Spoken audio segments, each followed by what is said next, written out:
మంచిగా మాట్లాడతాం. వాడు జర మొక్కమాట తిప్పిండి అనుకో పోదవంతి నాకెందుకు అనుకొని పోతాం. మనం సిగ్గు లేకుండా ఎవరు కూడా పలకరించకపోతే ఆత్మగౌరవానికి దెబ్బ తగిలేటట్టు వ్యవహారం చేస్తే ఓర్చుకోం తెలంగాణ వాళ్ళం. అంతేనా? ఆ ఆత్మగౌరవాన్ని పిడికిలెత్తి మొత్తం దేశవ్యాప్తంగా చాటినటువంటి నాయకుడు మన నాయకుడు. వారి లీడర్షిప్ లో వారి నాయకత్వంలో ఇన్నేళ్ల నుంచి మనం అద్భుతంగా ముందుకు సాగినాం. ఆనాడు తెలంగాణ ఉద్యమంలో మీకు తెలుసు, ఒకటి కాదు రెండు కాదు, ఎన్నో అవమానాలు, ఎన్నో అవహేళనలు. ఇక తెలంగాణ వస్తుందా అంటే ఒకలు, ఇక కేసీఆర్ తెస్తాడా అని ఒకలు, మరి క్రిస్మస్కి ఏమయ్యా అని ఒకలు, ఇక దసరా వచ్చింది తెలంగాణ ఏదని ఒకలు. ఇంకా కొంతమంది మీకు గుర్తుండొచ్చు, ఇదేమన్నా దోషణ ఈ ఏసీ వేయడానికి తెలంగాణ, ఇదేమన్నా ఇన్స్టెంట్ కాఫీయా? కాంగ్రెస్ నాయకులు ఎన్ని మాట్లాడిండ్రు మీ అందరికి కూడా తెలుసు. అవన్నిటిని తట్టుకొని, ఆ దాడిని తట్టుకొని ప్రత్యక్షంగా కేసీఆర్ గారిని అయితే 1,00,000 తిట్లు తిట్టొచ్చు. మేము వారి కుటుంబంగా ఎంత బాధపడ్డాము, ఎంత ఆవేదన పడ్డాము అది మాకు తెలుసు. కానీ ఎన్నడూ ఆవేదన బయట చూపించలే, ఎన్నడూ ఆ బాధను బయట చూపించలే. అన్నీ కూడా దిగమింగుకొని ఇది ప్రజల కోసం, తెలంగాణ రావాల్సిందే, వస్తేనే బతుకు బాగుపడుతుందని చెప్పి ముందుకు పోయినాం తప్పితే వెనుకకు రాలే. మరి అన్ని పోరాటాలు చేస్తే రాష్ట్రం వచ్చింది. ఆనాడు కూడా ఏమైంది? రాష్ట్రం వచ్చింది కరెక్టే, ఇది ఉంటుందా? కరెంట్ వస్తుందా? కిరణ్ కుమార్ రెడ్డి గారు మీకు తెలుసు కదా, ఆంధ్ర రాష్ట్రం ఆఖరి కిరణం గారు ఆయన కట్టబట్టుకొని బోర్డు పెట్టి చూపించిండు, ఇగో తెలంగాణ రాష్ట్రం వస్తే మీకు కరెంటు రాదు, కటిక చీకటి అయిపోతుంది, ఇగో మీరు నక్సలైట్ల రాజ్యం అయిపోతుంది అని చెప్పింది. కానీ కేసీఆర్ గారి నాయకత్వం, వారి యొక్క దీక్ష, వారి యొక్క దక్షత, దానితోని ఒక్కటంటే ఒక్క నిమిషం కరెంటు పోకుండా వెలుగు జిలుగుల తెలంగాణను మనం తయారు చేసుకున్నాం. ఏదైతే మీరు మొత్తానికే కరువు కాటకాలతో అల్లాడిపోతారని చెప్పిండ్రో 10 ఏళ్లల్లా 1 కోటి ఎకరాలను పారించుకునేటటువంటి మాగాణగా తెలంగాణను తయారు చేసుకున్నాం. నా తెలంగాణ 1 కోటి రతనాల వీణ అని ఆనాడు దాశరథి గారు అంటే, నా తెలంగాణ 1 కోటి ఎకరాల మాగాణమని కేసీఆర్ గారు అని పట్టుబట్టి రైతుల వెంట నిలబడి రైతులకు అన్ని సౌలత్ చేసి తెలంగాణను అభివృద్ధి చేసి. మీకు గుర్తుంటది, ఇక్కడ ఉన్న రైతులందరికీ తెలంగాణ రాకముందు మనం నీటి పన్ను కూడా కట్టినాం. నీళ్లకు, మన పొలాలకు వచ్చే నీళ్లకు కూడా పన్ను కట్టినాం. కేసీఆర్ గారు వచ్చి అది మాఫ్ చేసింది, అన్ని మాఫ్ చేసిరు. రైతు అంటే ప్రాణం కేసీఆర్కి, రైతు ఉంటేనే సమాజం బాగుంటుందని బలంగా నమ్మేటటువంటి వ్యక్తి కేసీఆర్ గారు. మరి వారు అట్లా నమ్మిను కాబట్టే అన్ని పక్కకు పెట్టి ముందు ప్రాజెక్టులు కట్టాలి, ముందు రైతుకు భరోసా ఇవ్వాలి, రైతు బంధు ఇవ్వాలి, అట్లనే రైతు చనిపోతే 5 లక్షలు ఇవ్వాలి. ఇట్లా 1 కాదు 2 కాదు అనేక కార్యక్రమాలు చేసినాం. అన్నిటికన్నా ఎక్కువ మీకు గుర్తుండాలి, కరోనా వచ్చింది, ప్రపంచం అంతా ఆగమవుతుంది, అల్లాడిపోతుంది. ఆ కరోనాలో కూడా మనం చివరి గింజ వరకు కూడా వడ్లు కొన్నాం తప్పితే ఎక్కడ పైసలు ఆపలేదు, ఎక్కడ పెన్షన్ ఆపలేదు, ఎక్కడ రైతులకు ఇచ్చేటి వెనక్కి పోలేదు. మరి మనం అంత బంగారు తెలంగాణ నిర్మించుకున్నాం, చూసినాం. ఇక ఏమైంది? సంవత్సరం కింద కొంచెం ఆగమైపోయినాం. కాంగ్రెస్ ప్రభుత్వం వచ్చింది. మనకు తెలుసు, కాంగ్రెస్ ప్రభుత్వం అంటేనే మాట తప్పడం. ఆనాడు మనకు చెప్పిండ్రు 2004లో, ఇగో మీకు తెలంగాణ ఇస్తాం, మాతో పొత్తుకూడిరంటే కాంగ్రెస్, టీఆర్ఎస్, అప్పుడు టీఆర్ఎస్ పొత్తుతోని మనం పోయినాం. పోతే గెలిచిండ్రు, రాష్ట్రంలో అధికారంలోకి వచ్చిండ్రు, కేంద్రంలో అధికారంలోకి వచ్చిండ్రు, మాట తప్పిండ్రు, తెలంగాణ ఇచ్చుడు తప్పిండ్రు. 10 ఏళ్ళు మనని అరిగోస పెట్టిండ్రు. 1000 మంది మన పిల్లలు చచ్చిపోతే అప్పుడు కనికరించి భయపడి అప్పుడు తెలంగాణ ఇచ్చిరు తప్పితే ఉట్టిగా ఇయ్యలే. మళ్ళా ఇయ్యాల కాంగ్రెస్ వచ్చింది, చాలా మాటలు చెప్పిర్రు, కనికట్టు మాటలు చెప్పిర్రు, అన్ని మాటలు కూడా తప్పిండ్రు. ఎంత దారుణం అంటే సోనియా గాంధీ గారి ఫోటో, రాహుల్ గాంధీ గారి ఫోటో పెట్టి సంతకాలు రాసి గ్యారెంటీ కార్డులు ఇంటింటికి తిరిగి ఆనాడు పంచుకున్నారు.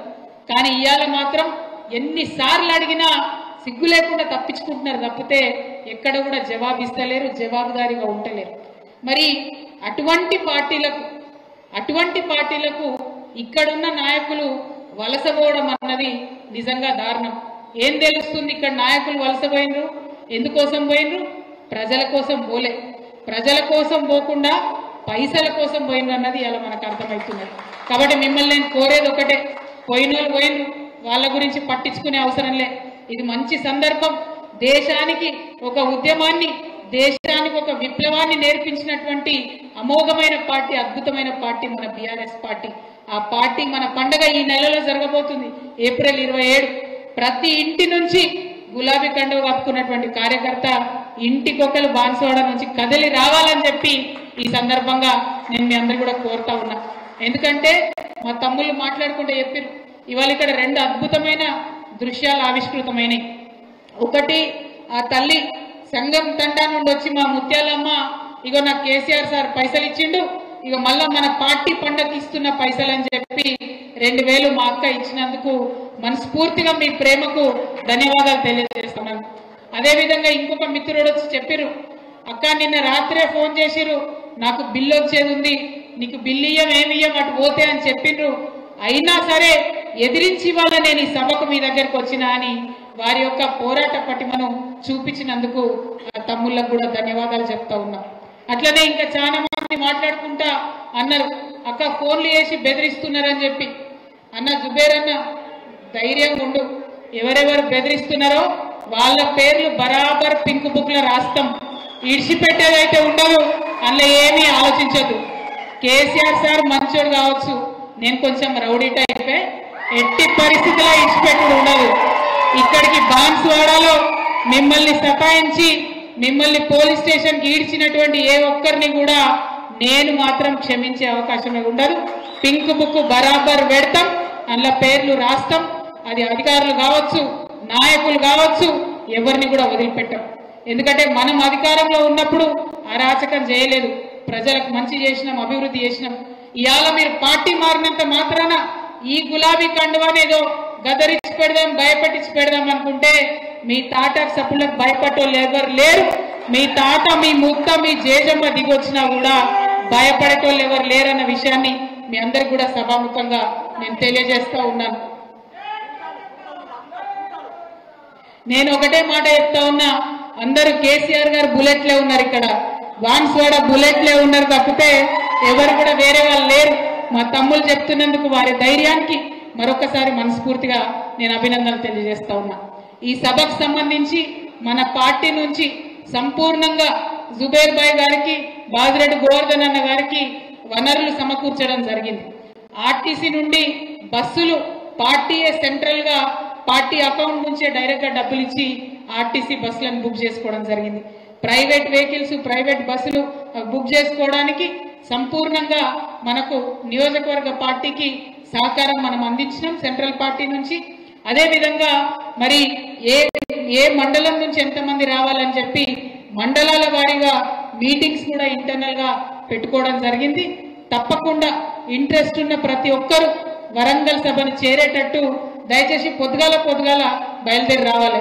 ఎందుకంటే తెలంగాణ చరిత్రలో కనీ విని ఎరుగని స్థాయిలో లక్షలాది మందితోని తెలంగాణలో కుంభమేళా జరుగుతుందా అనిపించేటట్టుగా అక్కడికి ప్రజలు వస్తారు. కాబట్టి మీరు మన బాన్సువాడ నుంచి ముందే బయలుదేరాలి. కొద్దిగా దూరం ఉన్నాం, తెలుసు, నాకు ఇబ్బంది అవుతుంది, తెలుసు నాకు, అయినా సరే మన పండుగ, మన పార్టీ పండుగ కాబట్టి అందరం ప్రేమతోని ఉత్సాహంతోని కదిలి రావాలి, ముందే బయలుదేరాలనే విషయాన్ని మీ అందరికి కూడా నేను సూచన చేస్తా ఉన్నాను. మరి నేను, జీవన్ రెడ్డి గారు, బాజిరెడ్డి గోవర్ధన్ అన్న గారు సంపూర్ణంగా మానిటర్ చేస్తాం. ఎన్ని బండ్లు వచ్చినా, ఇంకెవరికైనా తక్కువ ఓటాయా ఎక్కువ ఓటాయా అన్ని కూడా మానిటర్ చేస్తాం. అయినా ఎక్కువ మానిటర్ చేసే అవసరం లేదు, నాకన్నా ఉత్సాహంగా ఇక్కడ ఉన్న మీ అందరే ఉన్నారు కాబట్టి అదే ఉత్సాహం మరి 27వ తారీఖు నాడు కూడా కనపడుతుందని చెప్పి నేను మనస్ఫూర్తిగా భావిస్తా ఉన్నాను. మరి ఇవాళ మీ అందరితో నేను కోరేది ఒకటే, ఇక్కడ ఉప ఎన్నిక ఖచ్చితంగా వస్తుందనేటటువంటి ఆలోచన జరుగుతూ ఉన్నది. మరి అటువంటి నిర్ణయం వస్తే, అటువంటి సందర్భం వస్తే మళ్ళీ ఇక్కడ ఎగిరేది మాత్రం ఈ గులాబీ జెండానే అని చెప్పి ఇవాళ మీ అందరి సమక్షంలో నేను ప్రకటిస్తా ఉన్నా. ఎందుకోసం అంటే కేసీఆర్ సార్ సైనికులు ఈ గులాబీ కండువతోని ఎవ్వరు ముందుకొచ్చినా కూడా ప్రజలు ఇవాళ ప్రేమతో దగ్గరకు వచ్చి మరి పలకరించేటటువంటి పరిస్థితి ఉన్నది. మేము హైదరాబాద్ లో బయలుదేరి బాన్సువాడకు వస్తుంటే మధ్యలో తవ్వంట ఒక పిల్లాడు ఆపిండు, బండి దిగి వచ్చి ఫోటో దిగి, అక్క ఎన్ని రోజులక్క ఈ దరిద్రం జర దించేయండి తొందరగా ప్రభుత్వాన్ని అని చెప్పి అడుగుతున్నాడు. అట్లా ఒక్కరు కాదు, ఇద్దరు కాదు, ఎంతో మంది ఎన్నోసార్లు అడుగుతున్నటువంటి సందర్భం. అంటే 15 నెలలలోనే ఇంత వ్యతిరేకత మూటగట్టుకున్నటువంటి ఏకైక ప్రభుత్వంగా ఈ కాంగ్రెస్ ప్రభుత్వానికి మాత్రం నోబెల్ ప్రైజ్ ఇవ్వాలని చెప్పి నేను మనస్ఫూర్తిగా కోరుతా ఉన్నా. ఎందుకంటే ఒక 2 ఏళ్ళలో 3 ఏళ్ళలో 4 ఏళ్ళలో ఏమైనా తప్పు చేస్తే ప్రజలు గొప్పడతారు జనరల్గా. కానీ 15 నెలలల్లో కరెంటు జడగొట్టి, నీళ్లు జడగొట్టి, మిషన్ భగీరథ నీళ్లు రాకుండా చేసి, వచ్చే పెన్షన్లు సరిగా ఇవ్వకుండా, ఉన్నటువంటి ఇచ్చినటువంటి ఏ ఒక్క మాట కూడా మరి చేయకుండా అపకీర్తిని మూట పెట్టుకున్నటువంటి ప్రభుత్వంగా ఈ కాంగ్రెస్ ప్రభుత్వం చరిత్రలో నిలిచిపోతా ఉన్నది. మరి అటు దిక్కు నిలబడ్డ వాళ్ళు ఎవరైనా మునిగిపోయే పడవ ఎక్కినట్టే. కాబట్టి మనకి ఇబ్బంది ఏం లేదు. మన పడవ తీరం చేరే పడవ, మన పడవ దిక్కే ధర్మం ఉన్నది. కాబట్టి లక్ష్యం చేరే పడవ మన గులాబీ పడవ అని చెప్పి మరొకసారి తెలియజేస్తా ఉన్నా. ఇక 1 కాదు 2 కాదు ఎన్ని చెప్తామే. ఆటో డ్రైవర్లను ఇబ్బంది పెడుతున్నారు ఫ్రీ బస్ ఇచ్చి అని చెప్పి ఆటో డ్రైవర్లు అందరూ కూడా కోరుతా ఉన్నారు. ఆటో డ్రైవర్ల పక్షాన బీఆర్ఎస్ పార్టీ ఉంటుందని చెప్పి మీకు తెలియజేస్తున్నాం. ఏదైతే 12,000 ఇవ్వాలని చెప్పి కాంగ్రెస్ ప్రభుత్వం మేనిఫెస్టోలో పెట్టిందో ఆ 12,000 ఆటో డ్రైవర్లకు ఇవ్వాలని చెప్పి డిమాండ్ చేస్తా ఉన్నాం.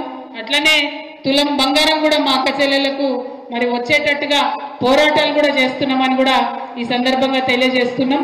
ప్రతి ఒక్క అంశంలో వెనక్కి తగ్గకుండా మనం పోరాటం చేస్తూనే ఉంటాం. ఆ పోరాటం చేయాలంటే నిర్మాణం ముఖ్యం. ఆ నిర్మాణం కావాలంటే ఏప్రిల్ 27 మనం వరంగల్ సభకు రావడం ముఖ్యం. సభ అయిపోయినాక మెంబర్షిప్ కార్యక్రమాలు ఉంటాయి, కమిటీలు ఉంటాయి, పార్టీ నిర్మాణం వైపు ఆలోచన చేస్తాం.